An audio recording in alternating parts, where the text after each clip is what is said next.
The University of Detroit Mercy presents another brand new episode of Ask the Professor, the radio show on which you match wits with University of Detroit Mercy professors in an unrehearsed session of questions and answers. Today's program was recorded using Zoom video conferencing technology. The University Tower chimes, ringing another session of Ask the Professor, the show on which you match wits with University of Detroit Mercy professors in an unrehearsed session of questions and answers. I'm your host, Matt Mayo, and let me introduce to you our panel for today. In my upper left, the same place he is in my heart, it's Professor Jim Tubbs. Upper left ventricle. Yes, I'm very ventricular. How's it going, Jim? You enjoying the weather? Well, yeah, so far so good. It's cooled off a bit today, but it was very surprising. I was in Las Vegas last week, right? And when I got home, it was warmer here than it was when I left in Las Vegas, which I found rather odd. But that is odd. We've had some unseasonable warmth bookended by unseasonable chill. Right. Here, yeah. So. Typical Michigan. You got it. Yeah. Like impetuous. I'm thinking of the wrong word. Just like dang it, like a teenager that can't make up their mind. That's what I'm trying. Tempestuous, whatever. Thank you. Mm-hmm. Unpredictable. There we go. Preposterous. Edit all that out, Michael. Like I still got the COVID brain going on here. Of course, the man who hears and sees all, it's Professor Dave Chow. Pleasure to be here, as always. Mm-hmm. Were you doing your Karnak there, or? No, I've just been sitting in this chair all morning because I've been doing market research for gummy bears all day today. So his butt is numb. So we are doing new gummy flavors soon. Okay. Innovative people, I will say that. Cannabis flavored? No, not this time.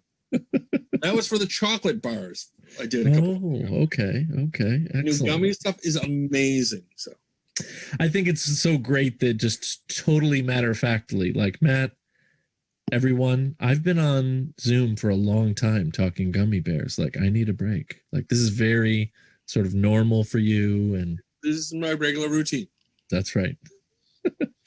Professor Beth Oljar is here with us, and it's been a month, Beth. I had to say I gasped when I saw the length of your hair. I think it's great, but it was just a very big change in my mind's eye. Oh, that's because I usually have pulled it back when we were taping during the semester. Sure. And I just didn't do that because I was a little late getting upstairs. So running a press through it was about as much as any of you were going to get. Sorry. Well, you called it your COVID coif, and I think that fits it perfectly. Yeah, I haven't gotten my hair cut in forever. So, and it may stay this way for a while. I don't know. Nice. It looks nice. Thank you. Yes, it does. You can throw it out your second story window and Drew can climb out in case of a fire. I can hear my older sister, look at all that gray. Oh, for Pete's sake. She's let hers grow out white now, actually. Okay. So maybe she wouldn't give me a hard time, but I'm willing to buy a bottle of Clairol that comes out of your house or whatever. No, I'm not. Once you start coloring your hair, you have to keep coloring your hair. And I am way too cheap and have no desire to spend that much time. And I'm just not going to do it. Go natural. And you get old, people get older. It's just called, the human condition. Yep. Spoken like a philosophy professor. That would make sense. Professor Mara Livesey is here with us today. What's going on, Mara? It's too warm for me right now, even though it's 70. It's like 100% humidity out there. But Beth, I just want to say, from a 30-year-old who's prematurely graying, 5,000 thumbs up on that. I'm not going to start dyeing my hair ever. Thank you very much. Yeah. Mara, when I was in Las Vegas last week, it was 8% relative humidity. Oh, that's the dream. About the driest I've been. When it's 80 degrees inside my house, the air conditioning goes on. I don't care what. That's like if it gets there, I'm not even going to try to tolerate it anymore. And nobody needs to be around when I'm trying. So that's like 75 is my limit. Oh, that makes me feel better. I've got the cryogenic tubes going right about now, so I'm not aging. I was just going to say something about, it's not the heat, it's the humidity, because you can see what this humidity does to my hair. It's just a wreck. Absolute wreck. The ringlets coming off your forehead are amazing. Professor Heather Hill is here with us today. Hello. You were like foofing your hair, and then you were just. It's just, But you were the way you were like you were waiting to be introduced. There was great. Oh, cool. Yeah. Well, I was thinking, Beth, you don't have to dye it a natural color. You could, remember Olivia, my daughter's aquamarine hair, her marine hair, right? I could do pretty blue. sure that would involve a sacrifice of dignity at the age of 55. Oh, like you're worried about dignity by being on this show? Well, touche, my friend, touche. Well played. We all come on here in order to, have our undignified moments. That's right. That's right. I try to have those in the classroom. And again, you leave me with this horrific segues. Like, speaking of indignity, it's Professor Stephen Manning. I'm not going to do that this time. I'm just going to introduce Stephen and say Stephen Manning is also here with us today. Hello, good afternoon. You have a nice little sort of clean cut, action going on. No long hair for you this time. Well, I'm going back to the guy. Yep, I'm going back to the guy. Okay. Yep. And all I can say is it's been a terrible week. Thank God it's Friday. It feels that way, doesn't it, Stephen, with the holiday looming? You faked us all out here. Actually, truth be told, we sat down yesterday afternoon at 2:55, and we couldn't get on. No! So we kept checking the code and all this stuff, and finally one of us realized it's tomorrow. So we have no idea what day it ever is. I tell you what, though, being early is much better than being late. So I think everything is fine. 24 hours early. Yeah. We're losing our minds. You and everybody else, Stephen. Yeah. Past tense or present tense? Both. Oh. We're all quite mad here. That's right. Dan Maggio is here. He's here to do an advertisement for First Game Changer Star Wars Edition. I have to tell you that's the old slide too, and I need to change that. So, you don't know what day. I don't even know what computer I'm on, so I get a different background depending on which computer I'm on and which app I'm using. Oh so my gosh! I have to change that. But thank you for the nod to the game there. Thank you. That's Are you going to say anything about my hair? It's beautiful as always, Dan. Or like my barber, so shiny. My barber will say, regardless of what I ask for, he'll look at me like, "Really, you're going to get the number one?" And that's it. As long as you don't smell like number two. So. And drinking out of your Ask the Professor mug. I am. What a Wednesday! I earned this by sending in questions at one point. That's awesome. So. Well, folks, that's how the program works. You can send us questions regarding anything. If you stump the panel, you win a prize. If you don't stump the panel, you win a prize. You can send us the questions in a number of ways. Email us at atp@udmercy.edu. Find us on the Facebook or Instagram, or listen on your favorite smart speaker by asking it to play Ask the Professor at University of Detroit Mercy. I think we're going to have a little bit of fun with this set of questions that was sent in by one of our favorite people at University of Detroit Mercy. These were sent in by Detroit Mercy's assistant registrar, Mr. Jeff Nardecchia. These questions are inspired by a course title that almost appeared in the Detroit Mercy schedule. Let's do drugs. Ooh, oh. Yes. Here are 10 questions inspired by actually offered college course titles from all over the United States. Oh, boy. This should be fun. Okay. MIT believed that studying this sport would allow students to explore the typification of masculinity over the course of recent American history. What activity was being studied in this course? Video gaming? Quidditch, American football. Yeah, football would be. Something Hockey? toe wrestling. Rugby. especially masculine. So is it especially masculine? I can tell you that it was offered at MIT in the spring of 2007, so it's relatively recent, but not completely recent. Rhythmic gymnastics. Frisbee throwing. Synchronized swimming. Rugby. Yeah, rugby would sounds like a Rugby. good. The only thing that I don't see you necessarily Weightlifting? going to is my air quotes around the word. Yeah, I saw that. Sport. Chess. Sport. Oh, Is it a physical Is activity? it beer drinking? It is physical. It's not beer drinking. No. You just drink beer. Like lawn mowing. So it's not really a sport, but it's masculine. So it's Competitive? interesting because I feel like you've thrown so many darts at the Women dartboard. watching. What was that, Heather? Women watching. Well, Yeah. in a lot of ways, you've all just gotten right up close to it, but not said the words. It's a course in the history of American professional wrestling. Oh, Wrestling. Oh, Yeah. So that's definitely like you come home for the holidays. Hey, how was the semester? Complement of courses. Well, my wrestling course has been really great. You mean like learning how to wrestle? No, we're studying Hulk Hogan. Drew could teach that. I didn't know you could teach that at MIT. Apparently, yeah. Apparently, you It's can. worth studying. It's cultural studies. Oh, absolutely. I'm not saying it's not worth studying. I just find it fascinating. well, I have a nephew that teaches at MIT, and he was a big Hulk Hogan fan when he was 4, but I think he grew out of it. Imagine if you had to tell your parents that you got a C- in the course. And I want to know what's the midterm like?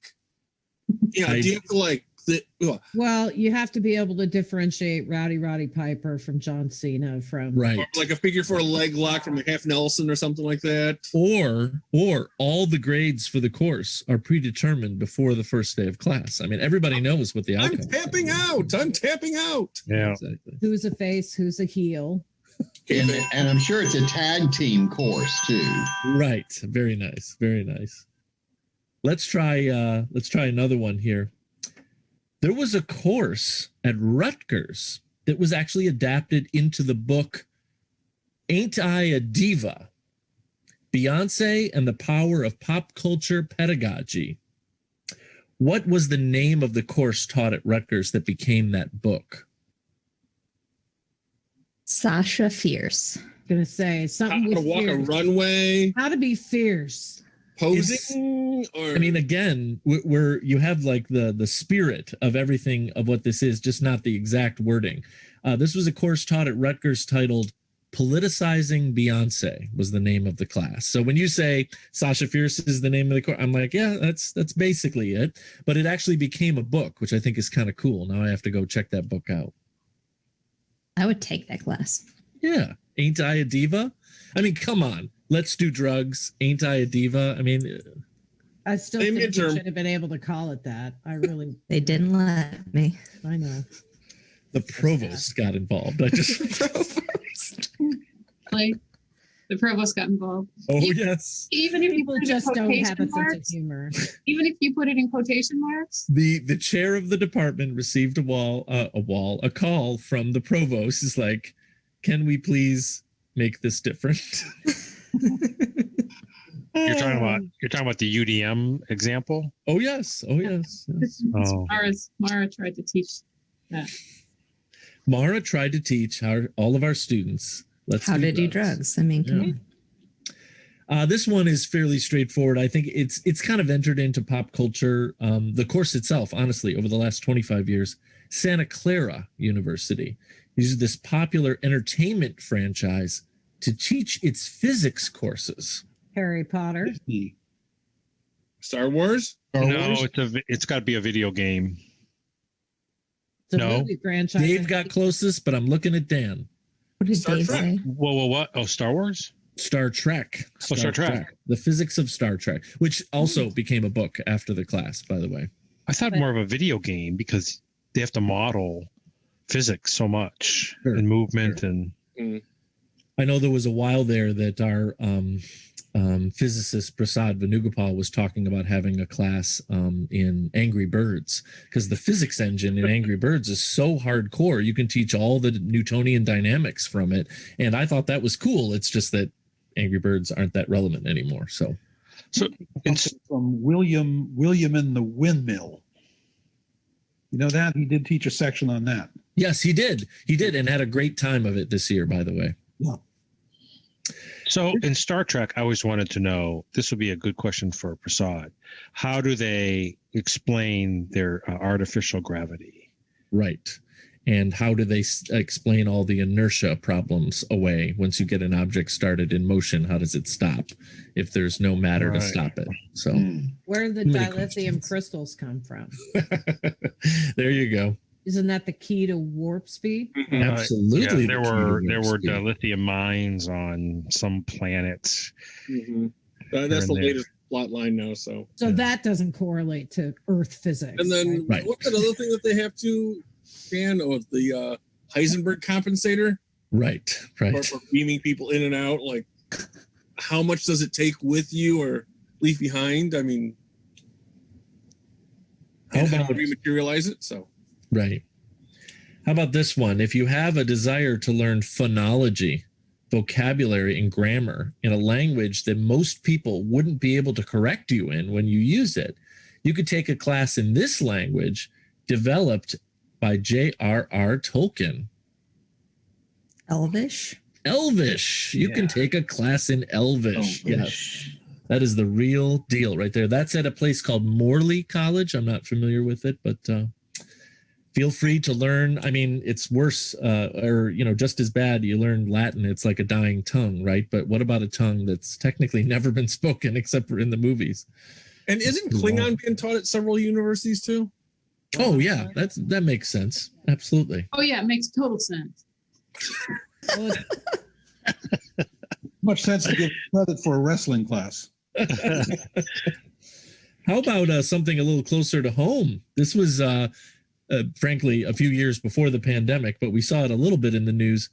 This Michigan State University course explores human psychology and behavior during a very specific catastrophe. What course would teach those skills? 9/11? 9/11, yeah. Ebola? Nope. How the world's going to end? You're getting close, Beth. Like a zombie apocalypse? That is exactly it. It's how to survive the zombie apocalypse. That's right. Yeah, there we go. It's human How many psychology weeks was and that behavior. course? Mm-hmm. That is a real deal course. And they just used Zombie Beth as the book, right? Right, exactly. It's on the cover of the textbook. Right? Look out for this. Be the guest brain consumer. Mm-hmm. Mm-hmm. How about a history course at the University of Iowa? It explores what Disney World, Yellowstone, and Atlantic City have in common, all through a historical context. What would the undergrads taking this course be studying? Prides. What are the three again? Yellowstone, Atlantic City, and Disney World, Yellowstone, Atlantic City.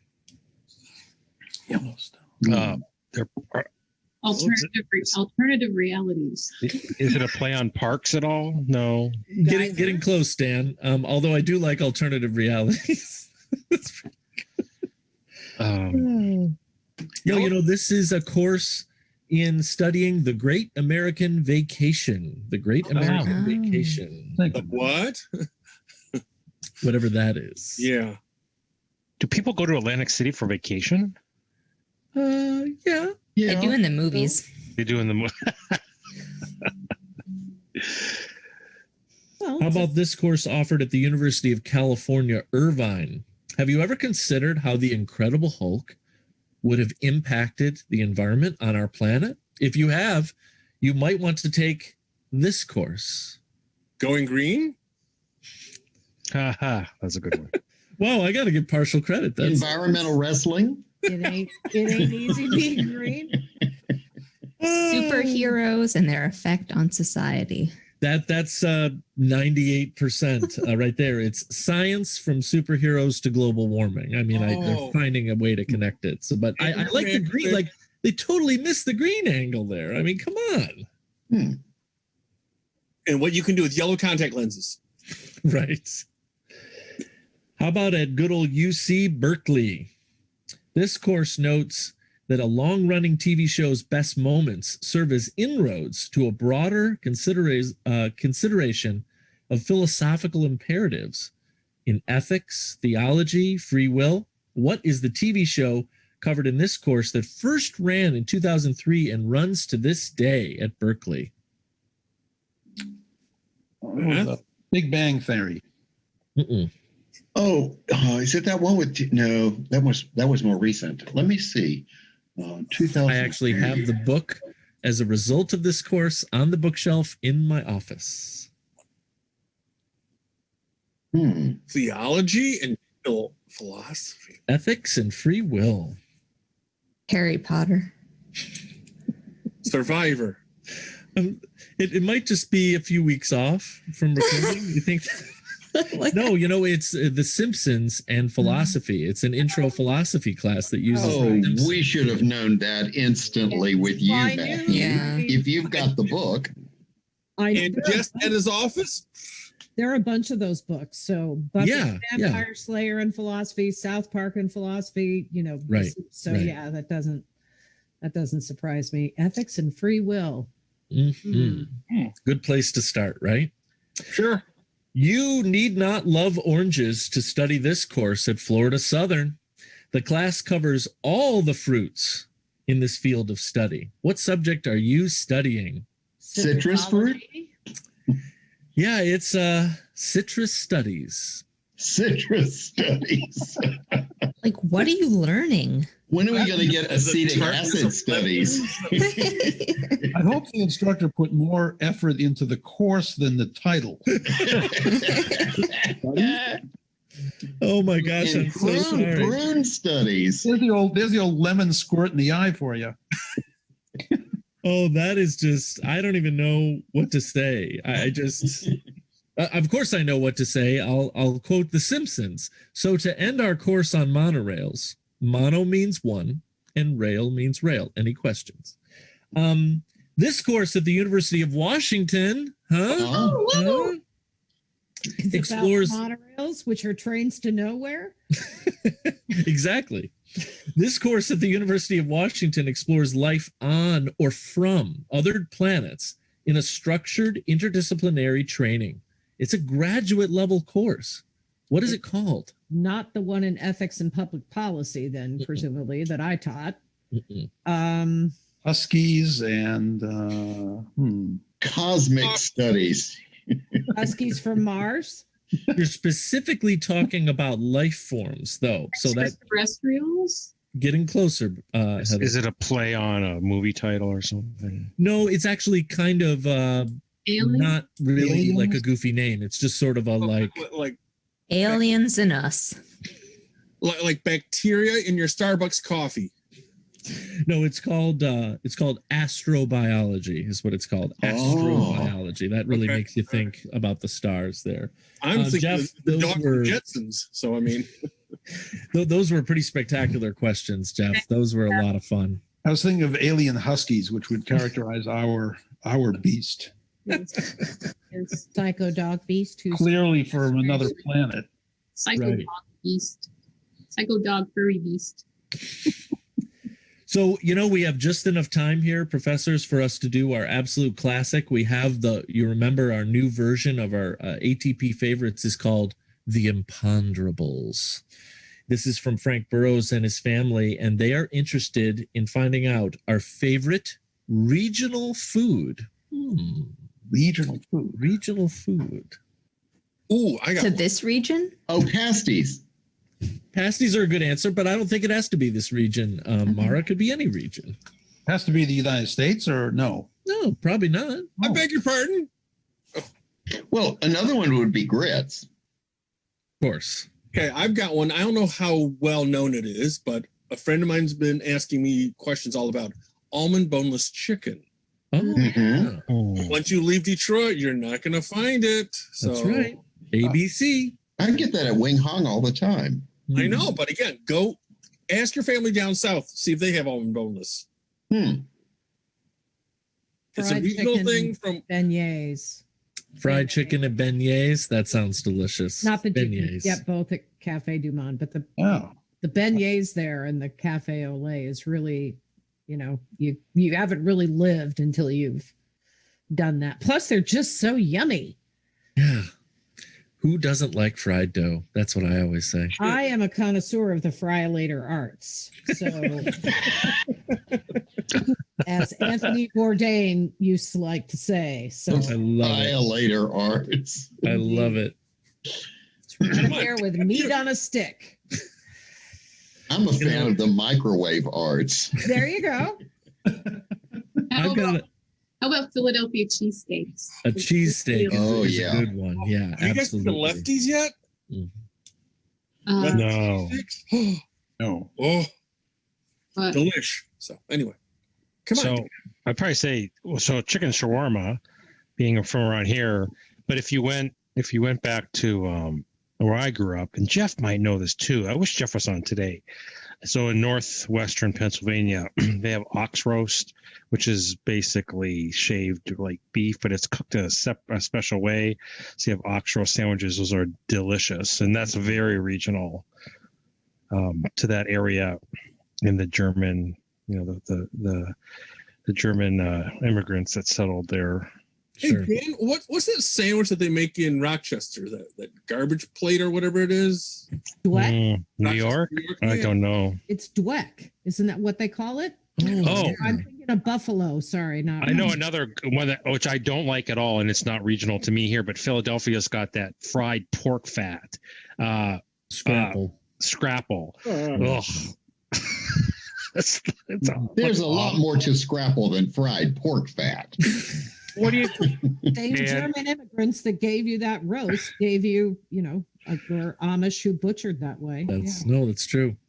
I am surprised that I haven't heard it yet. Not that I'm like admonishing all of you, but being where we are, one of the very few places in the entire world to go south to get into Canada. I mean, I gotta say, I've been to Comerica Park twice, and a good old fashioned poutine, fits the bill. I was wondering if you were going to say that. Circumstances. Oh, Comerica Potatoes Park's got a and cheese. $12 poutine this season, and yeah, that's steep, but it was delicious. Yeah, Can't go there's wrong enough with carbs and potatoes. grease to last you the rest of your life. that's goodness. We don't look at those carbs and grease. That's a national fruit in I'd Canada. just like to say that I may or may not have still been recovering from COVID when I went and got that poutine on a chilly Tigers game. And my wife looked right at me going, "You can't taste any of that, can you?" And I go, "I don't care.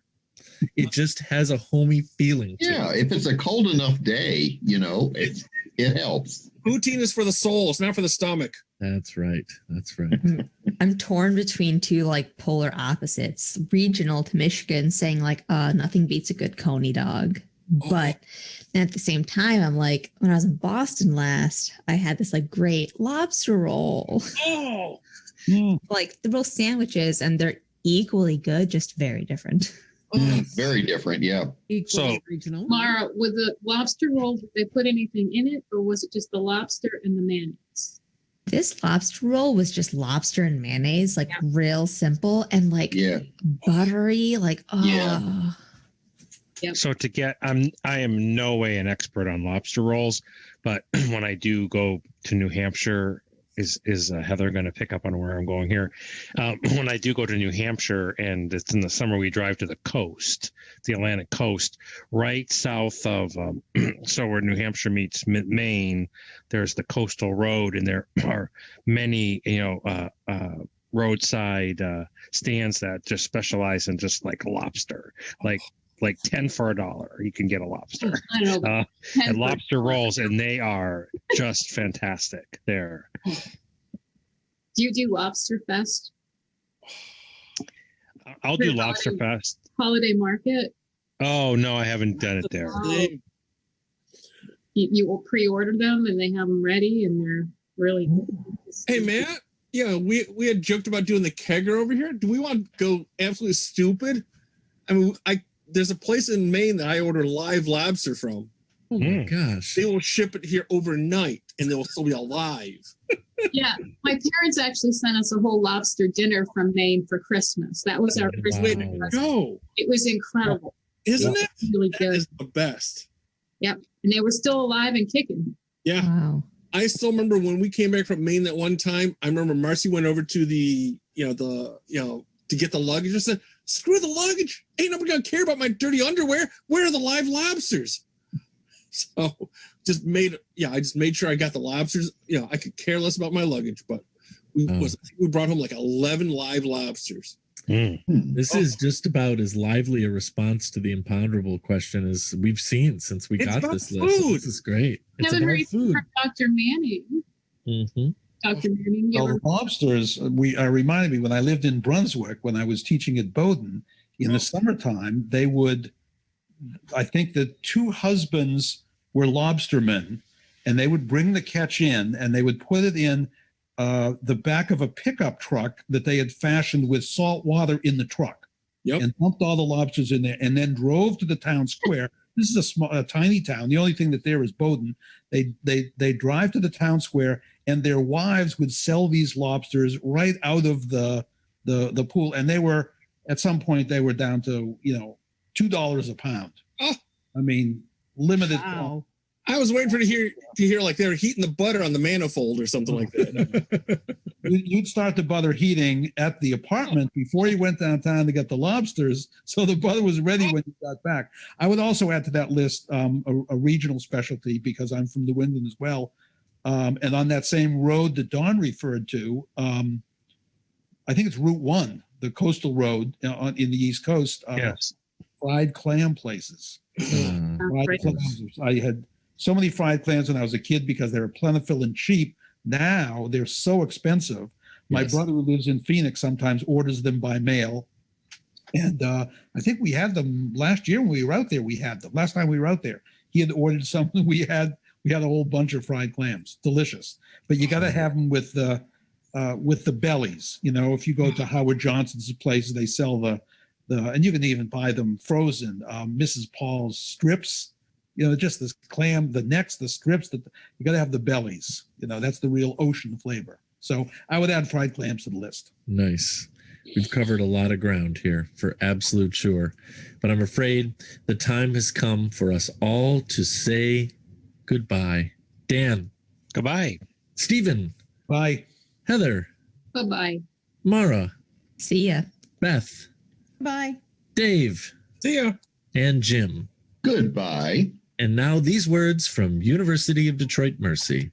Ask the Professor is transcribed in, all of our homes, but usually it's in the Briggs Building in the Department of Communication Studies in the College of Liberal Arts and Education at University of Detroit Mercy's McNichols campus. Ask the Professor is produced and technically directed by Michael Jason and Brian Masonville, and our executive producer is Professor Jason Roach. Until next week, I'm your host, Matt Mayo.